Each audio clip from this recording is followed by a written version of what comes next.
দেন হচ্ছে আমাদেরকে এখান থেকে দিবে হচ্ছে পার্সনের লাস্ট নেম। আমরা এখান থেকে লিখতেছি পার্সন লাস্ট নেম। দেন হচ্ছে আমাদেরকে এখান থেকে দিতে হবে হচ্ছে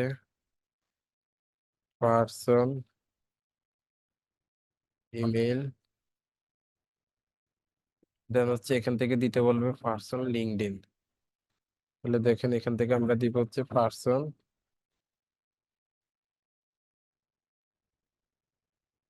লিঙ্কডইন। তাহলে দেখেন আমরা এখান থেকে পার্সন যে লিঙ্কডইন আছে সেই লিঙ্কডইনটা দিব, লিঙ্কডইন। হ্যাঁ, তাহলে আমরা পার্সন লিঙ্কডইনটা দিলাম। দেন হচ্ছে এখান থেকে আমাদের দরকার হবে অ্যাড্রেস। ঠিক আছে, ADDRE। অ্যাড্রেসটা আপনারা ভেঙ্গে ভেঙ্গে দিতে পারেন, সিটি স্টেট জিপ কোড আকারে, সেটা আপনাদের ইচ্ছা। এখন আমি আপাতত এখান থেকে এতটুকু বুঝাচ্ছি কারণ ওই জিনিসগুলো আপনারা ইতিমধ্যে জানেন। তারপরে দিব আমরা কোম্পানি নেম। তারপর হচ্ছে আমাদের কোম্পানি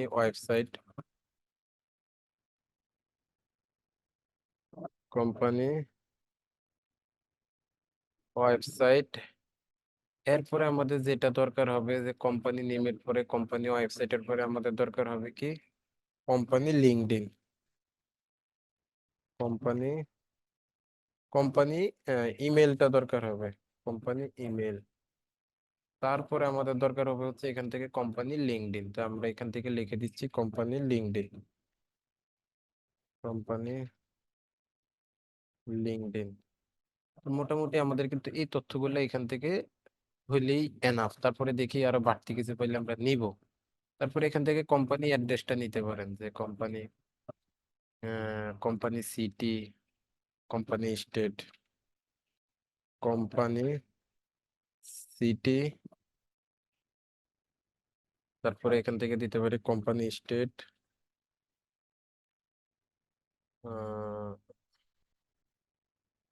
কোম্পানি স্টেট। তাহলে হচ্ছে এখান থেকে আমরা দিব কোম্পানি জিপ কোড। আমরা দিতে পারি কোম্পানি জিপ কোড। ওকে, কোম্পানি কোড। ওকে, এখন আমরা পার্সনের ফার্স্ট নেম লাস্ট নেম, এখন আমরা যা যা গুলো আমরা এখান থেকে বসাই যে person first name last name গুলো। পার্সনের নেমটা ছিলাম যে ব্রেন টিস আমাদের নেম, এটা হচ্ছে লাস্ট নেম, থেকে লাস্ট নেমে বসাই দেই। পরে এখান থেকে ফার্স্ট মেইল পেলাম। আমাদের পার্সনের মেইলটা কোথায়, এটা হচ্ছে পার্সনের মেইল। তারপরে পেয়েছিলাম লিঙ্কডইন ইউআরএলটা পেয়েছিলাম। আমরা পার্সোনাল অ্যাড্রেস পেয়েছিলাম, যে উইন্ডোজ বি দিলে আমরা পার্সোনাল অ্যাড্রেসটা পেয়েছিলাম। এই যে পার্সোনাল অ্যাড্রেস ইটি স্টেট জিপ কোড আকারে কিন্তু দেওয়া আছে। তো এরকম বড় হয়ে গেলে এটাকে সিলেক্ট করে জাস্ট এখান থেকে মার্জেন্স, সরি,